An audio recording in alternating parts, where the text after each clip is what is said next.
You're watching Reality Check. Tonight is the night when many channels, including ours, broke away briefly from our coverage of this terrible human health catastrophe that India is in the middle of to focus on the exit polls of these elections, the one in Bengal especially, coming to an end after an excruciatingly long 8 phases. But really the question that many are asking is not necessarily so much as who is ahead and who is behind, but what has been the terrible human cost of these polls. Now, there has actually been a pushback by some political parties trying to indicate that the polls may not have actually exacerbated the virus. But every single number, every single data point in the context of West Bengal actually suggests the reverse. Let's just start by looking at how daily cases have risen in West Bengal during the course of the campaign. And just look at that.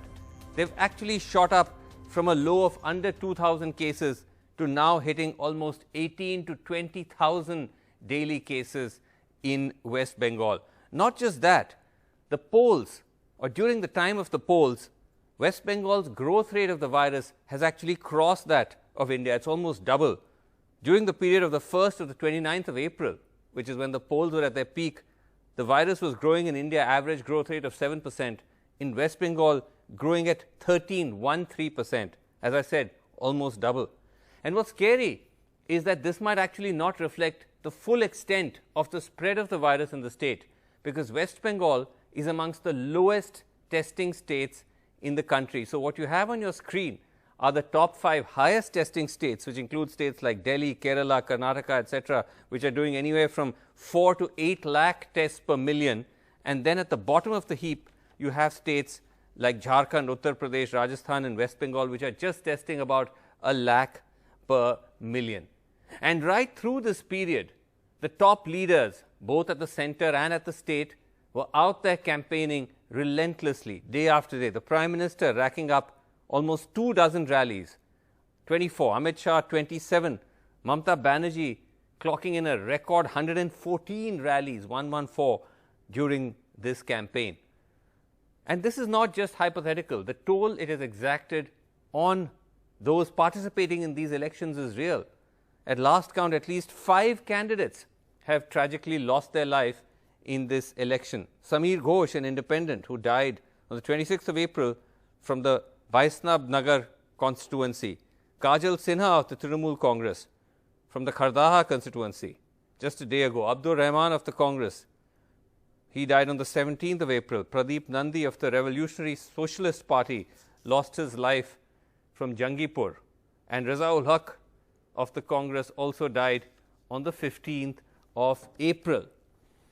All right, joining me tonight on Reality Check, I have with me Mahua Moitra, who is the Lok Sabha MP of the Trinamool Congress. We have Lalita Kumaramangalam of the BJP, Supriya Srinathey of the Congress, and Shikha Mukherjee, senior journalist, is here with us. For a change, we have the very opposite of a manel on the show.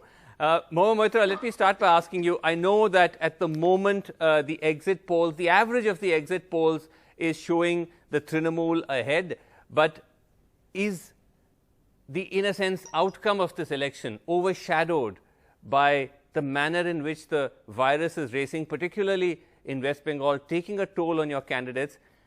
And even though I know the Trinamool, Mahua, did raise the red flags and say, let's try to club the phases, let's try to curtail it, was that too late? Because your leader, as we saw, and many of you, were still campaigning till the end. Vasu, right from the beginning, we had raised the flag. Right from the beginning, it's not correct to say that we went and petitioned them only in the end to say that club the 3 phases together. Right in the beginning, our Chief Minister, as early as February, wrote to the Election Commission saying that, you know, we're just in the middle of a COVID recovery. At that point, we are not yet out of the woods. And an 8-phase election is just inviting trouble. I was part of a delegation that went and met the Election Commission, and we brought this up to them. But the Election Commission had this kind of almost bloodlust, this almost kind of bloodthirst. They just wouldn't listen. They insisted on putting us through this 8 phases. And frankly, you know, all of us who are public representatives today, yes, we are going to win. I have no doubt that we are going to win. But at what cost? What was the point of putting us through this? And when you say that you are responsible, you had rallies. Yes, when the Prime Minister and the Home Minister and the entire cabinet and 300 MPs of the BJP are in every mohalla in Bengal doing these enormous rallies, you must understand we are the only force fighting them. It's all very well for the Congress and the left to take the moral high ground and say we won't do any rallies, but they're going to come up with 20 seats no matter what. We are fighting, literally, we're the only ones fighting. So, you know, all we could say was tell the Election Commission, listen, club it together, stop this, because as long as the BJP were on the ground, there was no way that we could stop. It was this terrible vicious cycle that we were all caught in.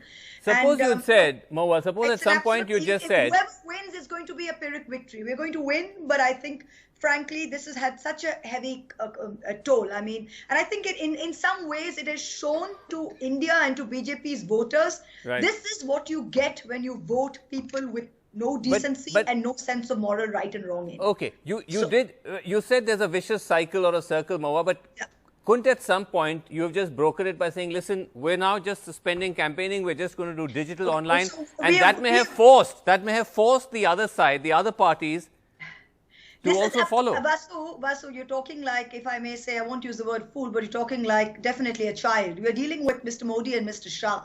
So we say we're going to stop campaigning. Mr. Modi, in the morning of the 17th of April, said symbolically, can we have the Kumbh to end in the morning? And at 4 p.m. was an Asansol saying, I have never seen so many people. This is so wonderful. And you're showing your power.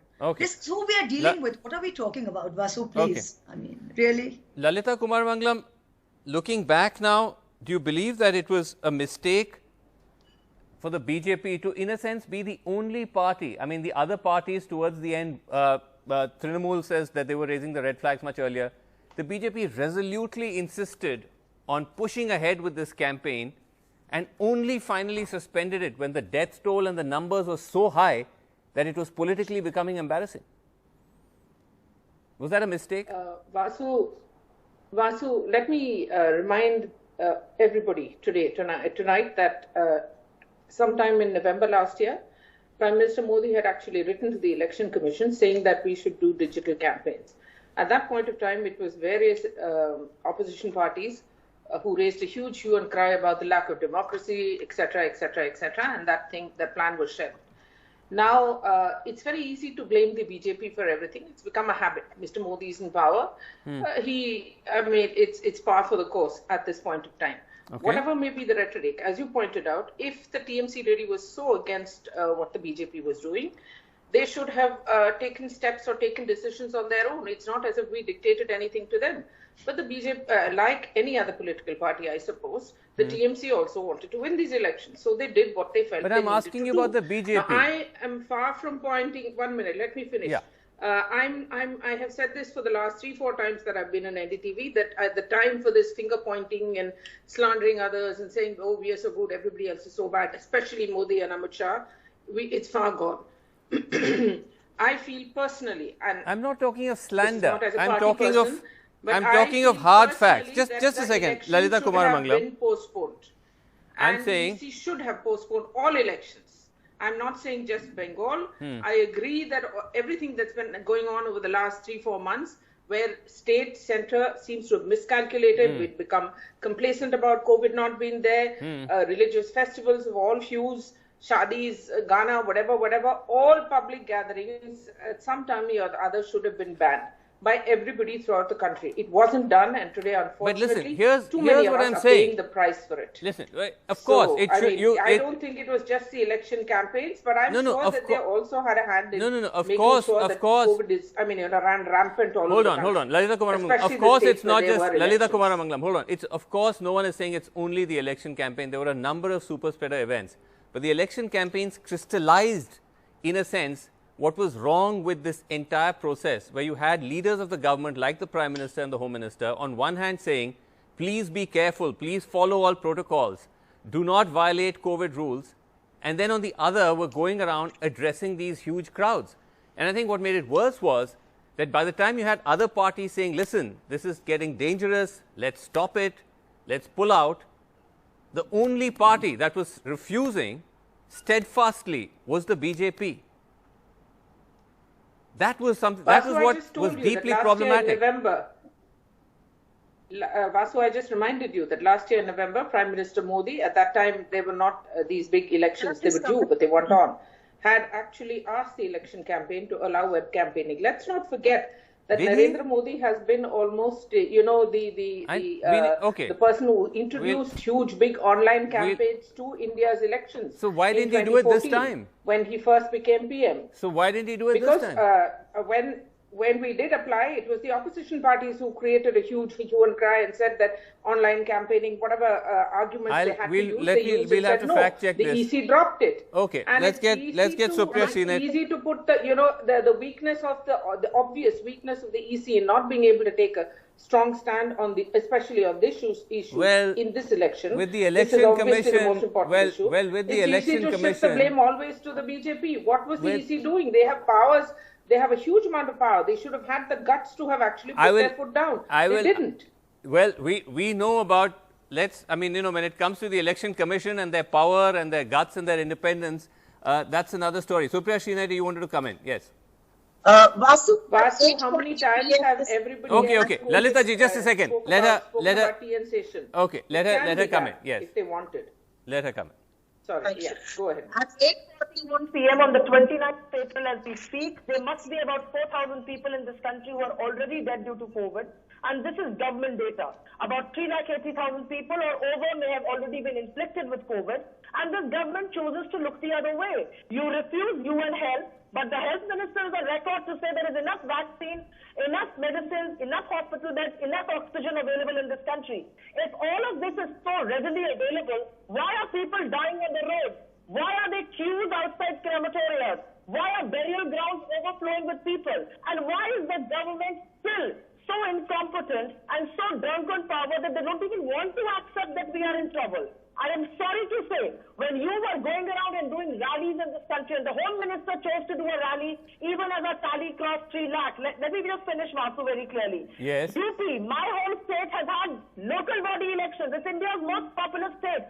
500 teachers, shiksha meets, and instructors are dead. They were involved with the election procedure. Who is responsible for that? Is this... But Supriya, just a second. What is it? And I will agree with Noah also on one thing. When the other side is campaigning, you can't turn around and say, I'm not going to do it. No, Supriya, can I just ask you, one second. Can I just ask you the point that Lalita Kumaramangalam made, which I can't seem to recall, but perhaps you and Moa might, that the Prime Minister at some point suggested that all campaigning should be digital, and then all of you objected? Completely factually incorrect. The Prime Minister never suggested that.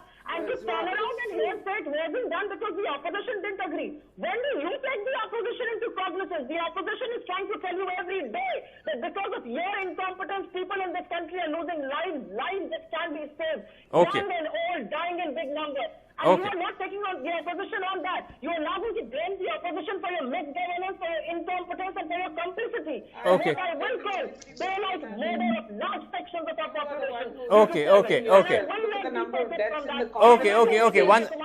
One at a time. Public gatherings. One at a time. Everything in the Congress state. Look, your data too. No, one second. Okay, one at a time. Just raising your voice doesn't make it everything that you say true. I'm not raising my Okay. voice. Once again, Supriya, Lalita ji, let me move on because there are others also on the panel. Just allow me. Sure. Just allow me. Shikha Mukherjee. I'll come back to both of you. Shikha Mukherjee. Second, please. Yeah, I'll come back to you, Supriya, please, because I have others also. Supriya, I'll come back to you. Shikha Mukherjee, the fact is that, again, exit polls suggesting Trinamool has the edge, but again, exit polls could get it wrong, and also those numbers could keep changing. But regardless of that, would you say that this has extracted a terrible human cost, particularly in Bengal, where, I was there as well, there seemed to be a sense of complacency even amongst voters, that they felt they were somehow insulated from the virus. And now, you look at the way the virus is racing in Bengal and Calcutta. Yeah, I think that there are several things here. One is that the fierce competition between the challenger and the incumbent was the priority rather than what was happening to their lives. And I think that Corona, the spread, the surge, the danger that it posed to the population was kind of pushed into the background. And the complacency that you're talking about is something that reflects the fact that the political leadership failed. Collectively, I'm saying, the political leadership failed to put urgency into the issue. They went in for rallies. Their strategy was rallies. Their strategy was roadshows. Their strategy was to get these huge crowds and feel good about the crowds that they had mobilized. And therefore, the need to create protection and to follow the protocols so that people would not fall sick was sort of ignored. And there was absolutely no leadership or political messaging on that. And despite that, I just want to make one clear observation that on the 16th of April, all political parties went to the Election Commission and suggested that the remaining phases of the election should be clamped together. It's only the BJP which said and therefore there is that one kind of reaction which suggests that there is an overwhelming responsibility on the part of one party. Moa, I wanted to ask you this, because it's one thing to say on television shows and otherwise that you hold the government, the centre, to account for taking its hand off the wheel as India slides into a COVID crisis. But it's quite another in terms of how it plays out in an electoral battlefield and a mandate. That were it to be, I know you're saying you're confident that you'll win, but were the BJP to wrest victory in West Bengal, could that then be used by the BJP to say, listen, maybe we didn't do such a bad job with the pandemic, just like with demonetization. Everyone said it was a disaster, but they ended up winning Uttar Pradesh. If that happens in West Bengal, then what? Before I start, let me just first, you see the BJP, the reason 2 minutes ago, Lalita, who I actually have a very great regard for, said that in November, the Prime Minister Modi apparently said that we should all campaign digitally and there should be one election. And she seemed to suggest that it was keeping COVID in mind. Now, obviously, I don't remember anything of the sort and you didn't, but you see with Google nowadays, it becomes very easy to catch out people's white lies. So in the time that the other people were speaking, I looked up on Google and the only thing that is there, on the 26th of November, the Prime Minister, while addressing the concluding session of the All India Presiding Officers Conference, said that there should be one nation, one election in order for development to take place, which is the need of the country, and therefore it hampers development when you have many elections. So to say that the Prime Minister has suggested we should have digital campaigning way back in November with a view to keeping COVID in mind is disingenuous. And it is a complete total lie. So let me tell you that nothing of the sort ever happened. It was him trying to prove his majoritarianism. Madam, please. Me, Mahoji. Majoritarianism by shoving this through, and I'm glad that we could call it out on national TV. On the second thing, I thought this show was on the poll of polls. I know NDTV nowadays doesn't do their own polls, and I know it's very expensive, so you actually collate it. But from what I can see, even all the poll of polls show Bengal's coming out on top. So I think we should have this, rather than hypothesize, I'm telling you, if we are very confident we are going to win, let's have this chat on the 2nd of May, because there's no point telling you what the BJP will do or won't do if they come to power, because they're not coming to power. And I think that one thing that they have shown, it is when the Chief Justice and the judges of the Delhi High Court get calls from their relatives and they can't get them beds. When the very people or the bureaucrats who voted in the BJP, when people call them and they can't get them beds, that's when it starts to crumble, and that is what has started happening now. So I think Bengal is just the beginning. I had said to Business Standard they will lose 4 out of 5 states, and they will lose 4 out of 5 states. So I think this is just the beginning of the end. Well, we'll pay a very grisly price for it. But this is it. Let's see. We'll connect on that again on the 2nd. But let's just get Lalita ji a quick chance to respond, because now Lalita ji, both the Congress and the Trinamool saying that the Prime Minister actually made no such suggestion. So where on what's the basis of your claim? It's the job of the spokespersons of the opposition parties to find fault with the BJP. That's fair enough. No, but what's the basis of this claim that you made? Where did the Prime Minister statements being made here today?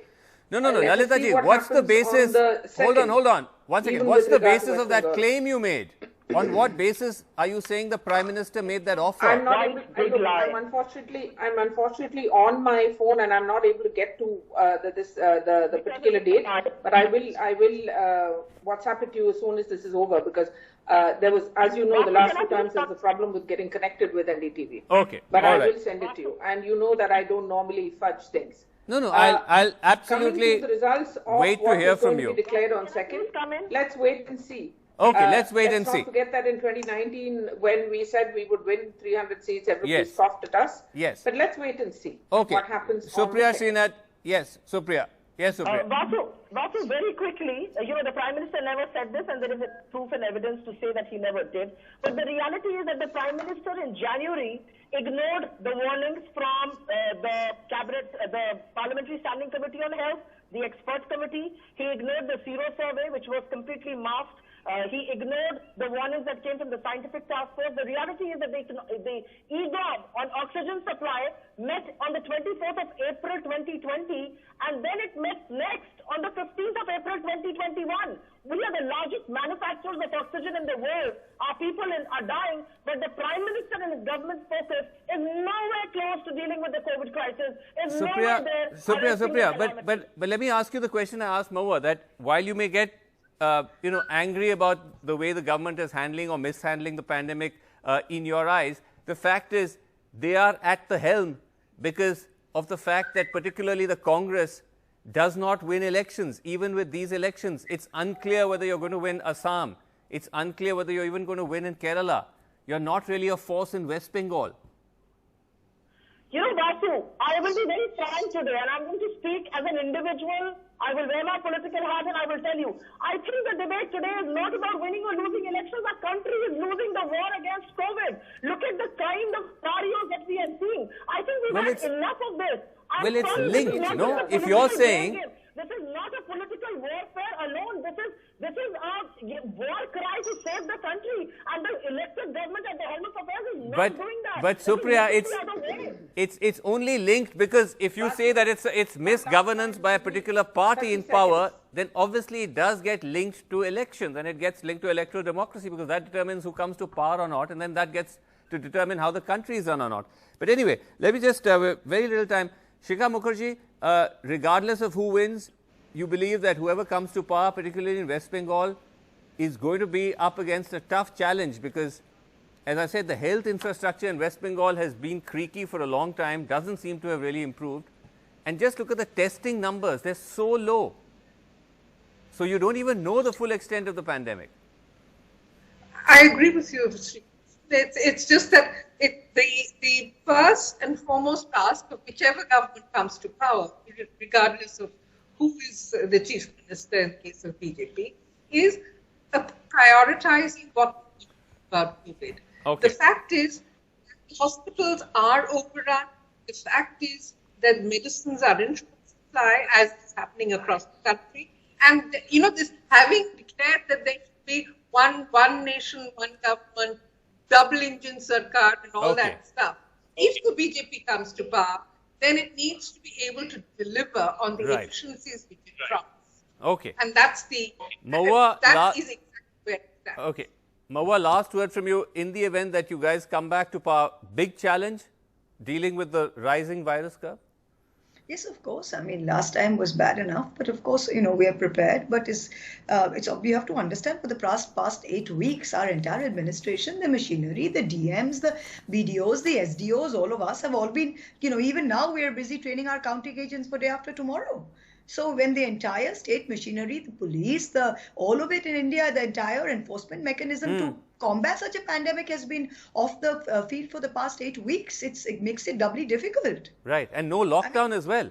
You can't have a lockdown because you're in the middle of an election. Calcutta is voting today, North Calcutta, which is the most populous. No matter how much social distancing, no matter whatever. I mean, you know what? I mean, this is India. These are Indians. I mean, it's a challenge. Well, and Vasu, in a state like UP, 500 teachers and instructors are dead because of local right. Okay, we're out of time. Only when a non-BJP government rules that state, right? We're out of time.